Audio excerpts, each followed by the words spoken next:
Buenas tardes a todos del otro lado, acá con Manu, Ari, Lucas y Rodri. Estamos en una nueva edición de Bardo.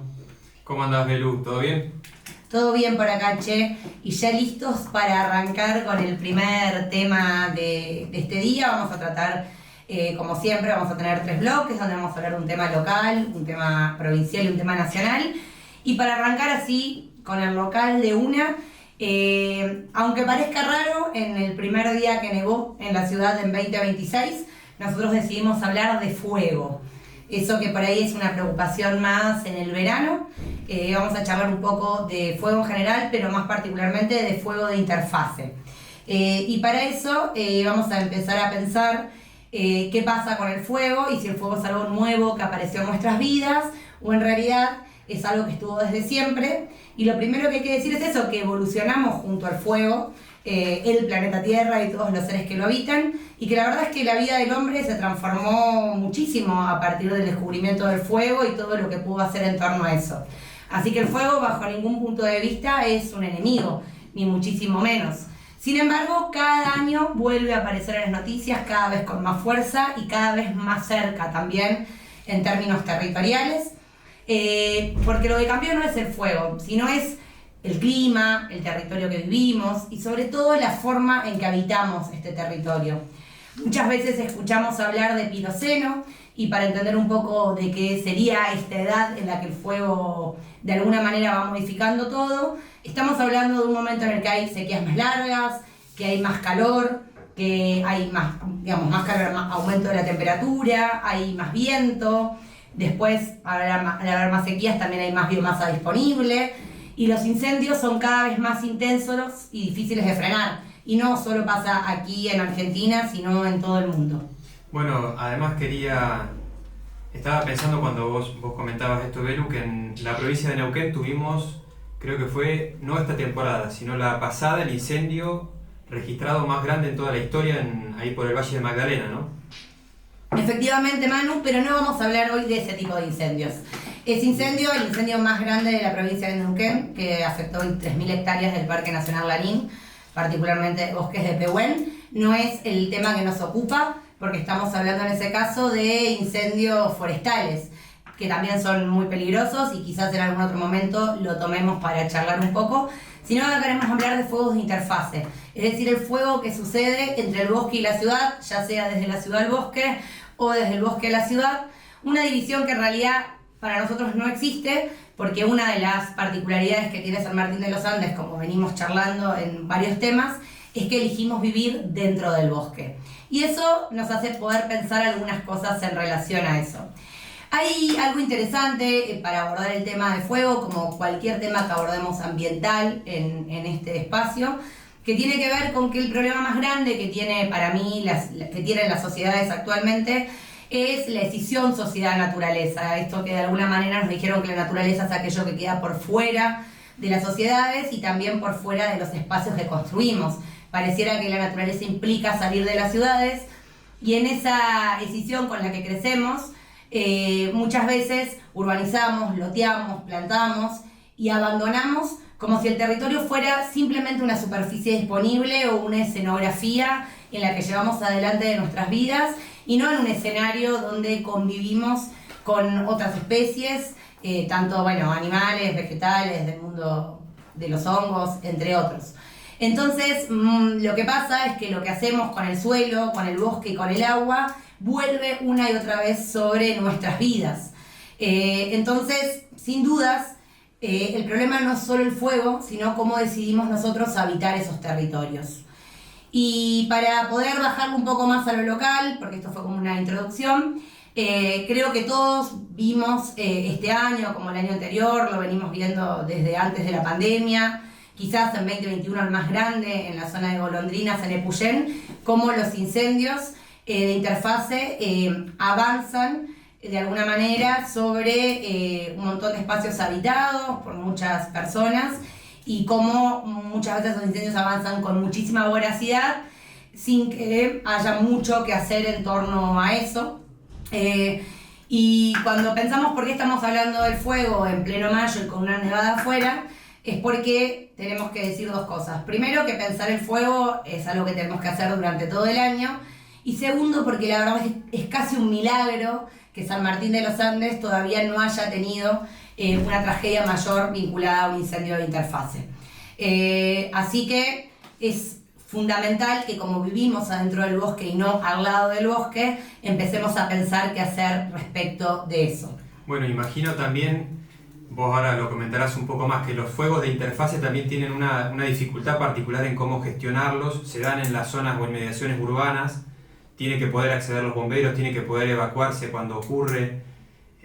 Imagino que es una gestión muy diferente y por ahí mucho más compleja o distinta que es la gestión de un incendio en una zona de bosques. Sí, ni siquiera el combustible es el mismo, puede empezar con combustible vegetal, digamos, pero después a su paso se va llevando puesto materiales, redes de infraestructura. Muchas veces los incendios forestales están originados, por ejemplo, por fallas en la red eléctrica, la mayoría. Quiero decir, algunos empezaron a ser generados por el impacto de rayos, algo que antes no era común en la zona patagónica, y en relación al cambio climático eso está sucediendo con más fuerza. Pero una de las cosas que es interesante pensar en San Martín de los Andes es, bueno, qué pasa también con la movilidad urbana vinculada a eso, porque hoy muchos de nuestros barrios son trampas mortales. Si un incendio si un incendio de interfase empezaría hoy en Caleuche, en 15 minutos llegaría a Lihuen Bajo. En el medio que hay toda una zona de plantaciones abandonadas o no manejadas, de plantaciones de pino, que podrían acelerar eso. Y en el medio muchísimos barrios con una sola salida, con salida que muchas veces están tapadas por autos, con gente que no sabe qué hacer ante un incendio.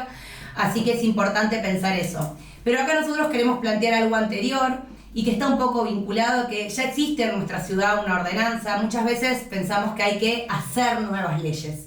Y no, a veces no se trata de hacer nuevas leyes, se trata simplemente de cumplir con lo que tenemos. En el caso de San Martín de los Andes es la ordenanza 13.336 del año 2021, que es muy buena en su concepción, pero bueno, falta la ejecución política de eso, como venimos viendo que falta ejecución en muchas cuestiones. Pero esto no es solo una tarea en términos municipales, sí hay cosas que el gobierno municipal tiene que cumplir, es ese cargo, pero también tenemos que poder empezar a pensarnos nosotros como vecinos qué vamos a hacer respecto del fuego. Yo no sé si todos tenemos tan claro qué hacer ante un incendio o si tenemos tan claro a quién dar aviso, cuáles son las vías de escape, si hay algún punto de algún reservorio de agua, si hay viviendas que tienen mayor o menor riesgo. El fuego no solo lo tenemos que pensar en torno a una emergencia, sino pensando una lógica reactiva, es decir, qué hacemos, cómo gestionamos el fuego antes de que el fuego suceda. También imagino desde una lógica preventiva quizás, cómo anticipar, cómo evitar que ocurra y cuando ocurre cómo reaccionar ante eso. ¿Qué estás haciendo en tu casa hoy por el fuego? Yo la verdad no estoy haciendo nada y mirá que tengo un terreno donde espero construir en algún momento en Caleuche, así que el riesgo es cercano. Bueno, no, pero en tu misma casa, ¿tenés una estufa leña? Tengo una estufa de leña. ¿Limpiaste la chimenea? Jamás en mi vida limpié la chimenea de esa... Hay un montón de cosas que podemos hacer en la cotidiana, limpiar chimeneas, mantener... Todos nos encanta salir por la ventana y ver un pajarito que prácticamente vive en nuestra casa. Bueno, eso está mal que no haya una línea limpia entre la vegetación y nuestra casa. Por más de que parezca idílico, es la única forma de que si se desata un incendio, en 2 minutos esa vivienda no se consuma. Hay mucho para hacer. Este programa no va tanto, o no, la idea no es tanto pensar qué cosa particular, pero sí que como sociedad tenemos que poner el fuego en el centro de la escena durante todo el año, que tenemos que organizarnos como comunidad, porque también yo te pregunto qué haces vos en tu barrio, pero la verdad es que no alcanza con lo que vos haces en tu casa, en tu casita individual. Necesitas hacer cosas en tu casa, necesitas hacer cosas con tus vecinos y vecinas, necesitan tomar algunas definiciones de organización, quizás las juntas vecinales son un buen espacio para discutir y trabajar eso, y tenemos que exigirle al gobierno municipal que esté preparado y que tenga respuestas para todo eso. Después hay mucho más que hablar, ya estamos igual cerrando un poco, en otro momento podemos por ahí hablar, porque probablemente haya alguien del otro lado pensando que el gobierno municipal compre aviones. Bueno, eso no es por ahí, lo podemos charlar también en otro momento, pero sí por ahí poder pensar que el fuego no tiene temporada, que hay que hablar del fuego todo el año y que hay que poder hacer mucha prevención para que no seamos en algún momento de Puyén. Lo mismo que los vecinos y vecinas de Puyén ya lo están haciendo, digamos, están organizando, pero bueno, nosotros poder hacerlo previamente, pensar qué hacer en nuestra casa individualmente, en nuestro barrio, en nuestras organizaciones colectivas y exigir responsabilidad a todos los gobiernos.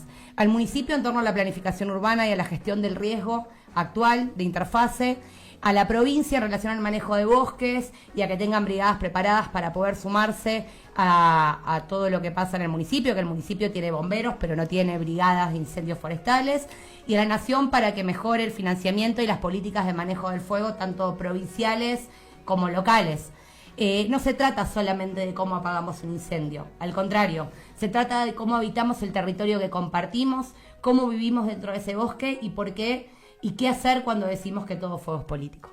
La comarca andina, en el límite entre Río Negro y Chubut, es un paraíso arrasado por el fuego.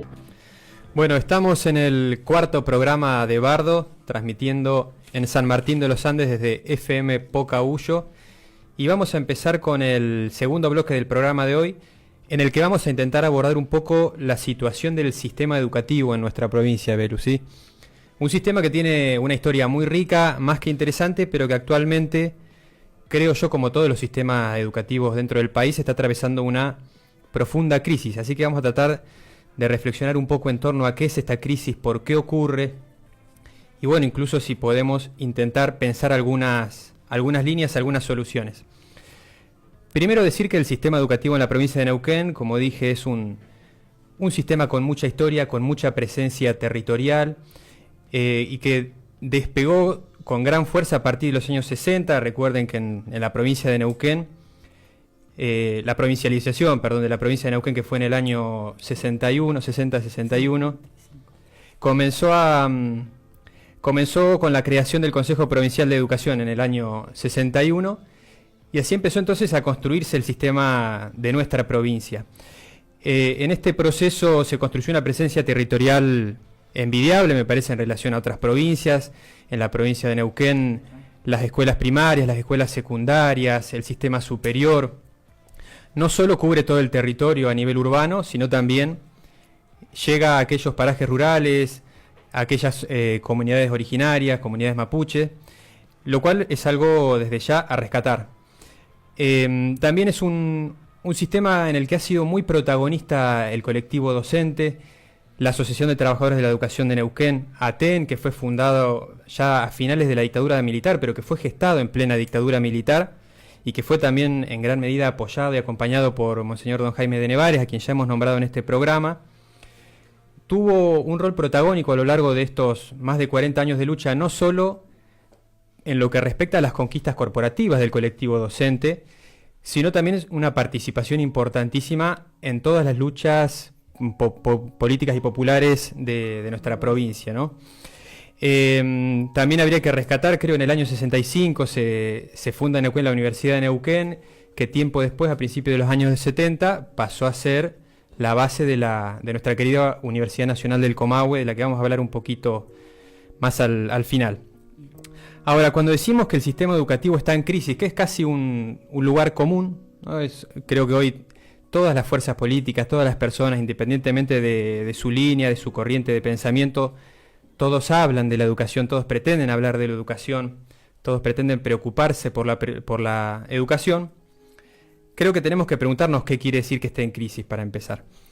Y efectivamente el sistema está en crisis y acumula una cantidad enorme de obstáculos en el día a día que lo que hacen es dificultar el proceso pedagógico, ¿no? Que se dé un proceso pedagógico productivo, sano, que incluso permita soñar a quienes transitan por ese sistema con un ascenso social, con salir de la escuela y conseguir un trabajo estable, básicamente poder proyectar una vida, ¿no? O pasarla bien en la escuela.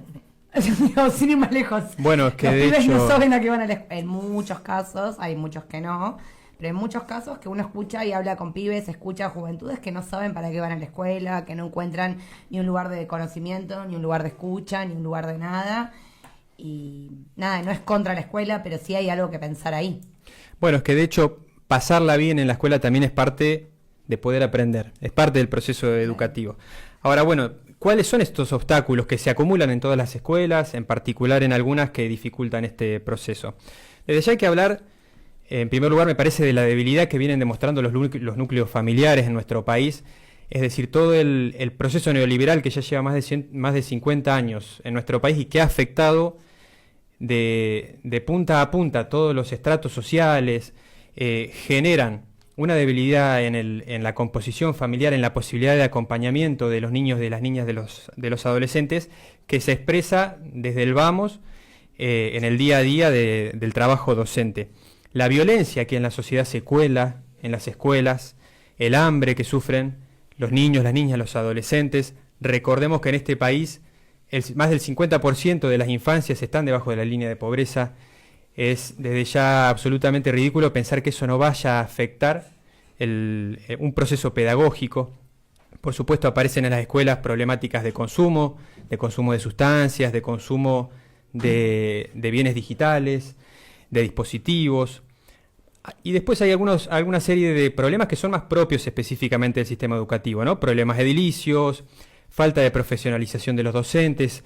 Se ha vuelto cada vez más común que un montón de personas profesionales de carreras universitarias o de carreras técnicas se vuelcan a la docencia sin tener una formación especial en la materia. Es que quizás tiene que ver un poco con lo que vamos a hablar después en el próximo bloque, pero digo, yo escucho muchísima gente que agárrate 2-3 horitas, entonces tenés obra social.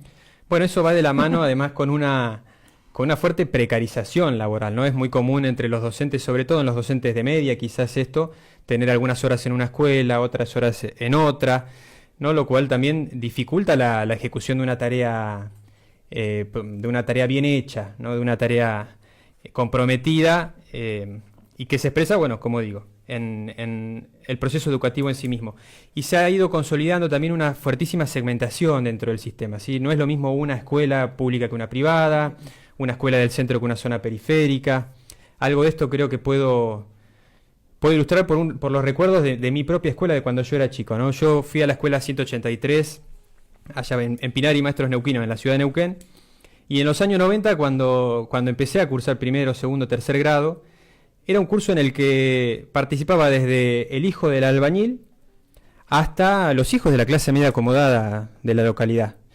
Y recuerdo el momento preciso en que eso comenzó a cambiar, creo que fue sobre todo después del año 97, hubo un paro muy fuerte, una lucha muy fuerte contra la implementación de la Ley Federal de Educación menemista, y poco a poco comenzó a verse yo recuerdo a mis compañeros con mejor pasar económico, ¿no? Empezando a irse poco a poco a las escuelas privadas, y eso se ha ido profundizando. Con el tiempo se han ido generando como si fueran distintos estratos de escuela en las que, por supuesto, la calidad del proceso educativo difiere mucho.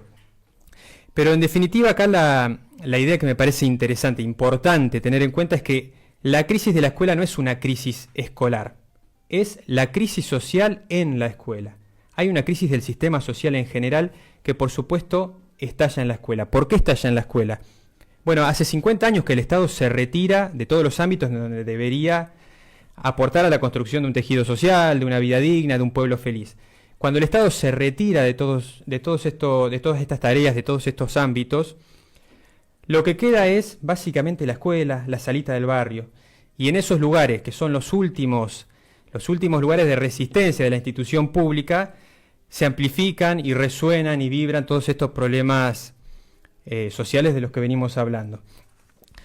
Algunos especiales que me gustaría nombrar que están multiplicándose cada vez con más fuerza son las autolesiones en los adolescentes, las autolesiones en las adolescentes, en algunos casos los suicidios. Hay que decirlo, es un tema muy complejo que se vive en las escuelas, en particular en el interior de la provincia de Neuquén, pero también en la capital. Y bueno, por ahí nombrar un evento ya más del momento más reciente, como fue el tiroteo, un tiroteo que ocurrió en otra provincia, no en Neuquén, pero que también impactó acá con toda una serie de pintadas, ¿no?, que se dieron en las escuelas, amenazas de posibles tiroteos, y que también puso a toda la comunidad educativa ante una situación de gestión muy compleja, hay que decirlo, ¿no? ¿Qué hacemos? ¿Qué hacemos cuando esto empieza a pasar? ¿Qué hacemos cuando tenemos el espejo de Estados Unidos tan cercano, ¿no?, donde este tipo de situaciones ocurren en el día a día?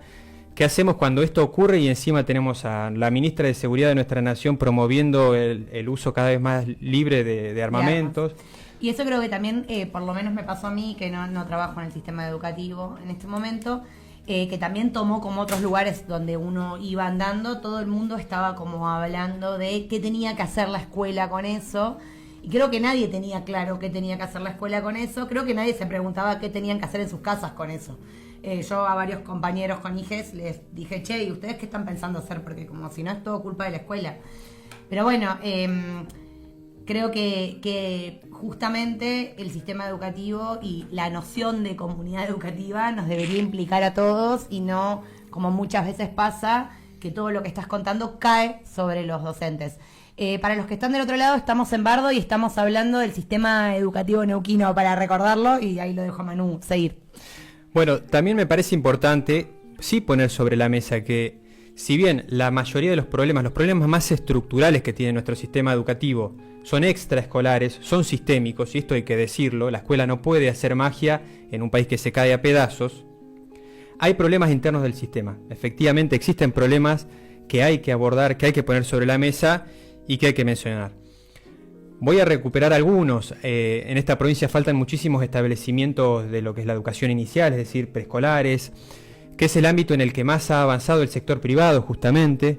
Sí, es muy común ver a quienes tienen la suerte de pertenecer a una clase media, media alta, poder llevar a sus pequeños hijos, a sus infancias, a jardines privados, ¿sí? A preescolares. No ocurre lo mismo con quienes no pueden a duras penas llegar a fin de mes o pagar un alquiler si es muy caro este servicio que hoy por hoy el Estado no está terminando de brindar. Falta una mejor implementación de jornadas completas en educación primaria. Falta muchísimo mejorar la cantidad y la calidad del refrigerio que se sirve en las escuelas. Ni hablar. Tengamos en cuenta, insisto, vivimos en un país con más del 50% de nuestras infancias debajo de la línea de pobreza. No alcanza con un simple refrigerio, con un pedacito de pan a la mañana, para ayudar a que nuestras infancias puedan cumplir con los requisitos nutricionales básicos, sin los cuales además, por supuesto, es imposible estudiar. Sí, o que tengan 2 comidas al día, una que quizás se puede garantizar en la casa. Sabemos que el 50% de los niños en este país se va a su casa, se va a dormir sin cenar. Bueno, quizás si la escuela puede, creo que no es su función principal, pero si la escuela pudiera dar buena calidad nutricional ahí, bueno, quizás eso ayudaría a poner más en igualdad de condiciones a todas las infancias. Bueno, que en definitiva es una de las funciones estratégicas que debería cumplir un sistema educativo, ¿no? Intentar, aunque sea, igualar mínimamente el margen de oportunidades que tiene una sociedad tan desigual como es la que tenemos nosotros en nuestro país y la que genera este sistema. Después escuchamos hablar de la meritocracia y vemos esas fotos diciendo, bueno, hizo 12 kilómetros a caballo para llegar a la escuela y hoy se recibió de abogado. Bueno, la verdad es que no hay nada de feliz en eso. Bueno, también existen muchas de esas historias en torno al docente o a la docente, ¿no? También heroica, que camina todas esas cuadras. Otro tema importante para mejorar dentro del sistema es la concentración de la carga horaria y la profesionalización de los docentes. Y un tema específico que me gustaría mencionar, que se viene cada vez con más fuerza, que es anticipar un futuro problema que está en torno a la baja de natalidad. Nosotros tenemos un proceso muy importante de baja de la natalidad en todo el país. En Neuquén esto también se está dando. ¿Cómo va a impactar esto de acá a pocos años, ¿no? En la matrícula inicial, en la matrícula primaria? Eso es otra temática importante para ir considerando. Y por último me gustaría decir también la importancia de generar políticas interinstitucionales que busquen conectar a las escuelas con la salita del barrio, con el club del barrio, con la iglesia, con todas las instituciones barriales que aportan a la creación de tejido social en un contexto donde tanto hace falta. Por último, mencionar brevemente el sistema superior. La provincia de Neuquén es una provincia que tiene casi 20 institutos superiores de formación docente, que tiene 5 escuelas superiores de arte y que, como dijimos, alberga además a la Universidad Nacional del Comahue, que nacida como Universidad de Neuquén, la Universidad Nacional del Comahue, y que está transitando también un momento particularmente delicado. Todos sabemos que el sistema superior viene encarando una lucha hace más de 2 años por el aumento del presupuesto universitario. 2 veces se sancionaron leyes en el Congreso para que aumente el presupuesto, un presupuesto que está congelado para los docentes, para los no docentes, para los estudiantes. Y en este marco se va a desarrollar el 12 de mayo, a partir de las 16 horas, en la Plaza San Martín, acá en San Martín de los Andes, pero en todo el país, la 4ª marcha universitaria, así que invitamos y estaremos allí para acompañar a nuestro querido Centro Regional Universitario de San Martín de los Andes. Sí, ayer, hoy, la justicia lamentablemente le dio la derecha a Milei en ese sentido, así que es más que importante que nunca que podamos salir a la calle a defender la universidad pública, que tantas oportunidades nos dio a muchos de nosotros y que tiene que seguir estando ahí, mejorando, para que también muchos otros puedan entrar.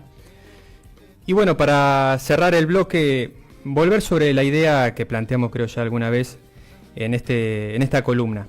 El problema de fondo en el sistema educativo es el arrastre neoliberal, las consecuencias de un modelo de destrucción de todos los vínculos, de destrucción del trabajo, de creación sistemática de pobreza, y no hay manera de que superemos estos problemas sin encararlos desde una perspectiva estructural.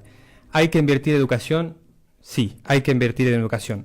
Sin invertir en educación no se puede superar esto, pero sobre todo sin proyecto de país. Sin proyecto de país no hay sistema educativo que aguante.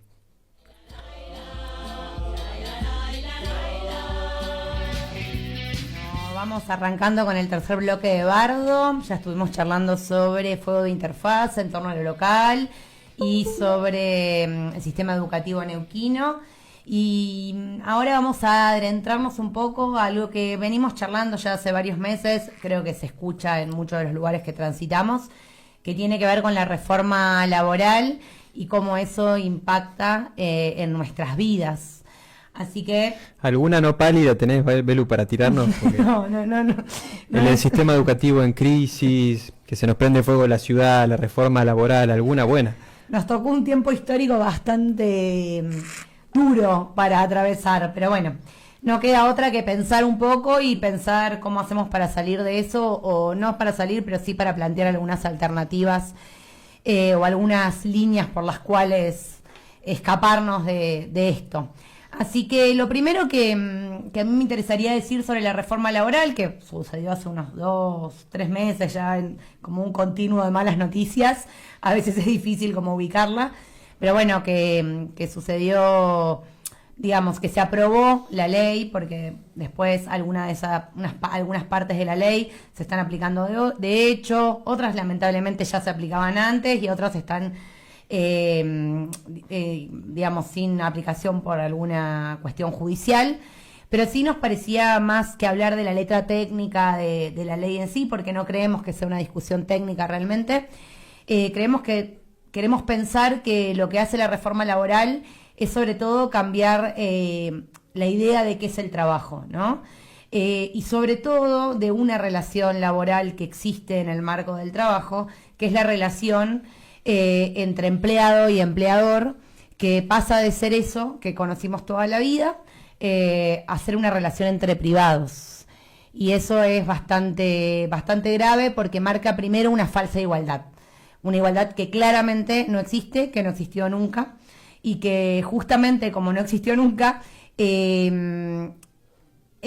aparecieron a lo largo de la historia del trabajo en el mundo entero sindicatos, convenios colectivos, leyes de contrato de trabajo, sin ir más lejos, el artículo 14 bis de nuestra Constitución Nacional, entre otros.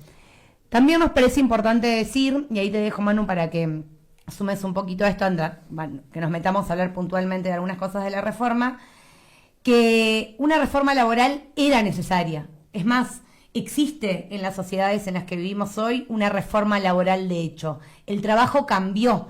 El trabajo que legislaba la ley que se reformó, de alguna manera se alejaba bastante, tanto en características y tipos de trabajo como en quienes amparaba, ¿sí? Porque ya había un montón de gente que estaba por fuera de las reglas planteadas por la ley laboral. Sin embargo, creemos que la reforma laboral que era necesaria era completamente a 180 grados de la que tuvimos. No, ahí cuando te escuchaba hablar de esta supuesta relación entre el privado, esta falsa igualdad que hay, ¿no? entre el patrón y el empleado, me imaginaba a un empleado de Techín sentándose mano a mano tomándose un mate con Paolo Roca, ¿no? Pidiéndole a ver si no podían acordar una suba salarial. Sí, ni hablar una suba salarial o no ir al trabajo un día porque tengo un acto escolar. Digo, vamos a charlar un poco de eso porque la verdad es que nosotros pasamos mucho tiempo trabajando. Esa es otra de las cosas que quería decir. Digo, decíamos, una reforma laboral sí era necesaria porque es verdad que existen nuevas formas de trabajo, las plataformas, la economía digital, el trabajo remoto. Todo eso es real. También es real que hay un grupo de gente más joven que se compró el mercado laboral, que también busca otras cosas que quizás ya no lo contenta tanto, un trabajo de 8 horas, un trabajo fijo, o ciertas, digamos, que elige más decidir sobre su tiempo por ahí. Pero el problema es que esta reforma laboral no regula lo nuevo, al contrario, debilita los derechos que ya habíamos conquistados. Yo pienso que hubo toda una época en la que el discurso era primero que las máquinas nos iban a quitar el trabajo, después las máquinas que eran algo tangible se convirtieron en la inteligencia artificial iba a quedarse con nuestros puestos de trabajo y la verdad es que yo trabajo más y gano peor de lo que lo hacía antes. No es que las máquinas me robaron el trabajo, me dieron más trabajo. Es increíble, vos además recién mencionabas la jornada de 8 horas de trabajo, ¿no? Como si esto además fuera una conquista reciente. Ya no sé cuánto hace, 150 años de la conquista de las 8 horas, y en 150 años pasaron algunas cosas, ¿no? Un poco cambió la tecnología, la técnica, desde fines de 1800 a esta etapa, y la jornada de 8 horas sigue estando, y ni siquiera, ahora ni siquiera. Es otra de las cosas que también íbamos a charlar. Digo, hay algo en este aparatito que todos tenemos, donde nuestro jefe nos sigue mandando, y no por un jefe en particular, digo, donde la extensión que no laboral, se malentienda. Que no se malentienda, para nada, no, para nada. Pero digo, nuestros compañeros de trabajo mismos, digamos, hay algo de los grupos de WhatsApp y la extensión de la jornada laboral. Por fuera de eso, uno no se va de la fábrica, cierra la puerta y no vuelve, que también hace que uno nunca pueda salir de esa cuestión. Aquel 1 de mayo la discusión tenía que ver con las 3-8, ¿sí? Esos trabajadores y trabajadoras lo que discutían era tener 8 horas para trabajar, 8 horas para descansar y 8 horas para vivir. Bueno, yo tengo bastante menos que 8 horas para vivir, creo que no es algo que me pasa a mí personalmente. Yo, por ejemplo, tengo 3 trabajos, pero vos, Manu, también tenés... Yo tengo 2 en este momento. Hay gente que tiene muchos más y lamentablemente en este país hay un montón de gente que no tiene trabajo. Pero no se solucionaría con que yo le dé uno de mis trabajos a esas personas, porque mis trabajos por sí solos no alcanzan para que yo viva y llegue a fin de mes. Entonces, no es que algunos tenemos mucho trabajo y otros pocos, y solo tiene que ver con redistribuir la cantidad de trabajo. Lo que hay que redistribuir es lo que se genera con ese trabajo, digamos, la guita que circula por el trabajo que hacemos. Me permito agregar ahí, además, Belu, quizás lo tenés para mencionar, que además de una importante población desocupada y una importante población que aún trabajando en blanco vive debajo de la línea de pobreza o tiene 2 o 3 trabajos, además tenemos en Argentina más del 40%, si no me equivoco, de población que trabaja en la precariedad, que trabaja en la informalidad, pero que trabaja. Completamente, y que trabaja muchísimo. Solamente que trabaja muchísimo en condiciones aún peores, salvo honrosas excepciones de compañeros y compañeras que quizás se organizan en cooperativas y donde, bueno, se puede dar una discusión diferente, pero que hoy también está siendo llevado puesto por este tiempo histórico. Hay como algunas ideas, hay una de las cosas que trata, la reforma laboral tiene muchos aspectos. A mí me gustaría como hablar de 3 que no porque sean más o menos importantes, sino porque creo que como muestran un poco como el corazón de la reforma. Hay una idea que es la del banco de horas, que en principio te la venden como una cosa bárbara en la que vos tenés tus 40 horas, las negociás como vos querés, entonces hoy te levantás y es un día de sol y decís che, yo me quiero ir a caminar a la montaña. Así que lo llamo a mi jefe y le digo que hoy voy a trabajar solamente 4 horas, pero que se las devuelvo el resto de la semana.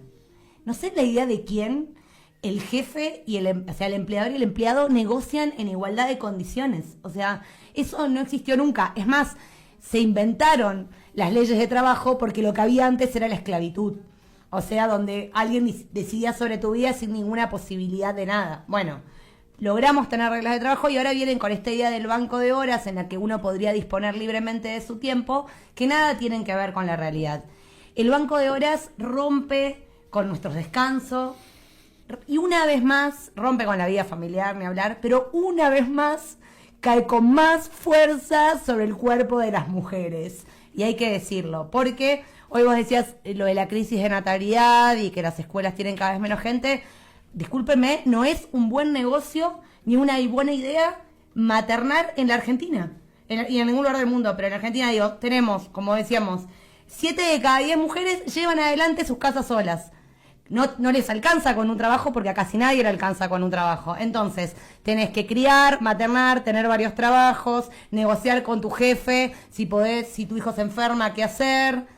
Realmente es muy terrible el escenario. ¿Se preguntan por qué baja la natalidad? Bueno, quizás porque no están las condiciones dadas para tener familia en este mundo, porque además hay una diferencia entre varones y mujeres, donde en general las mujeres se quedan con esos hijos hasta el final de los tiempos y los varones en algún momento se dan cuenta de que no era para ellos y desaparecen.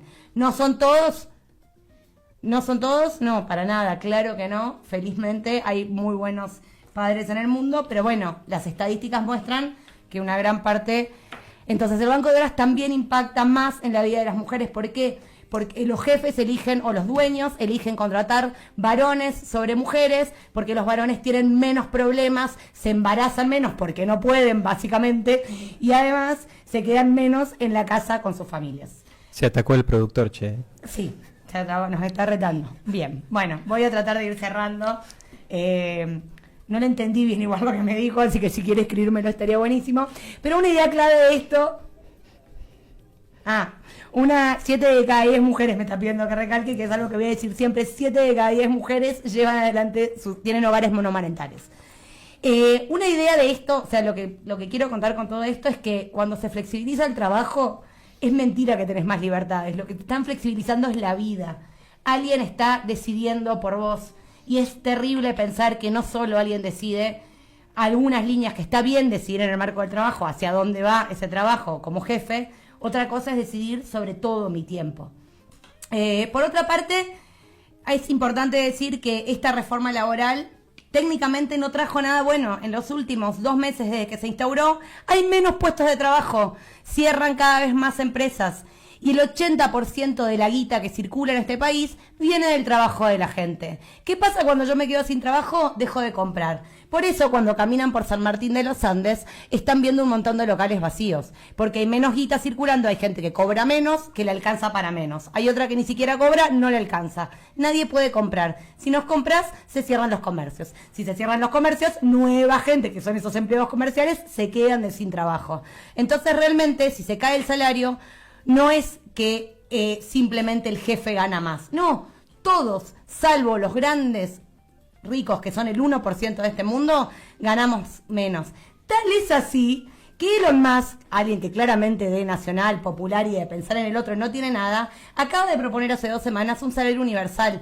¿Por qué? Porque si no hay guita circulando, se cae el consumo, venden menos los comercios, baja la producción, cae el empleo, y así lo podemos ver sin ir más lejos, menos gente tiene plata para irse de vacaciones y en economías como la de San Martín de los Andes, eso impacta muchísimo. Hay menos reservas, hay menos restaurantes, hay menos todo. El progre menos pensado, Elon Musk. Esa no me la esperaba. No te la veías venir. No me la vi venir. Bueno, es que quizás no tiene que ver con el progresismo, ese es el punto. Quizás nuestra derecha es demasiado rancia que ni siquiera puede pensar como la derecha mundial. No sé si querías decir algo más o menos, si no voy con mi última partecita. Voy a ir cerrando la idea porque otra de las cosas con las que se mete la reforma laboral es con la organización colectiva, con los sindicatos. No solo que se mete con el derecho a huelga, algo que era impensado, sino que tenemos que informar cada vez que vamos a hacer una asamblea, algo que antes no pasaba, y además regula la cantidad de delegados. Sin sindicato no desaparecen los conflictos, lo que desaparece son las herramientas democráticas que tenemos para tramitarlos. Es mentira que podemos hablar de igual a igual con nuestros jefes, y esto lo voy a decir una y otra vez porque me parece esta idea de que uno se convierte en un emprendedor de pronto no es real. Digamos, la negociación siempre, tendría que haber traído un fósforo para poder hacer lo que hace Pedro Saborido para explicar los sindicatos, pero busquen ese video que es muy interesante, cómo se puede romper un fósforo y no muchísimos fósforos juntos. Pero bueno, digo, la desaparición, el meterse con los sindicatos, más allá de que podemos discutir cómo son los sindicatos, si nos gustan los líderes sindicales, qué está haciendo la CGT en este momento, todos nos lo preguntamos, pero más allá de eso, ir contra la organización colectiva nos vuelve de nuevo peores, más individuales y con menos posibilidades de discusión. Y para ir un poco llegando a la última parte, esto que hablabas vos hoy también, que es, bueno, ¿qué pasa con toda esa masa que queda por fuera de la discusión de la reforma laboral, que es toda la economía popular, que ya ni siquiera estaba representada adentro de eso que veníamos hablando? Entonces, bueno, ¿cómo vamos a proponer una contrarreforma que no solo dé respuesta a lo que desean los jóvenes o a los nuevos trabajos, sino a los trabajos que ya existen, que sostienen nuestra vida, que mejoran las condiciones en las que vivimos? ¿De qué hablo? De cocineras comunitarias, de recicladores urbanos, de cooperativas de construcción. La caída de la obra pública impactó muchísimo en las cooperativas de construcción. Bueno, ¿qué pensamos para todo eso? ¿Cómo hacemos para vivir con rutas rotas, calles rotas? ¿Cómo piensan que va a ir todo mejor si cada vez estamos menos conectados? Porque muchas de las personas que hacen esas tareas ahora no solo que no están contempladas en la cuestión laboral que piensan los cráneos del Congreso, sino que además ya ni siquiera tienen esos espacios porque todo ese dinero está circulando mucho menos, porque en esta reforma que venía a hacer que todo sea más fácil para contratar y va a generar millones de puestos de trabajo, está haciendo exactamente lo contrario. No sé si querés sumar algo, Manu. No, por ahí decir que esta reforma laboral, en el fondo tampoco es que es una reforma laboral propiamente dicha, ¿no? La política laboral lo que busca es mejorar las condiciones de erogación del trabajo, regularlo. Esto es una desregulación, es una quita de derechos, y lo único que busca, objetivamente hablando, es una fenomenal transferencia de recursos y de ingresos de la clase trabajadora a los patrones. Eso no tiene nada que ver con regular las condiciones de trabajo, con mejorarlas, no hay ningún avance ahí. Ya se ha intentado, las recetas neoliberales no las inventan nunca, estas personas cada vez que gobiernan vuelven a leer el viejo recetario y va a volver a fallar. Sí, y hay algo ideológico de fondo que a mí me parece cuando lo leí me pareció muy impactante, que es una de las cosas que le cambiaron a la reforma laboral tiene que ver con el texto. No cambia un derecho en sí, pero sí le quitaron un pedacito a un artículo que hablaba de que el trabajo eran todas las actividades que se podían hacer sin ir contra la dignidad de las personas. Y le quitaron dignidad de las personas. No cambiaba demasiado, no le mejoraba la vida a nadie, pero sí mostraba lo que eran. Así que la reforma laboral no discute, o cuando hablamos de reforma laboral no discutimos solo trabajo. Discutimos tiempo, discutimos salario, discutimos dignidad y condiciones de vida. Lo que discutimos de fondo es cómo queremos vivir.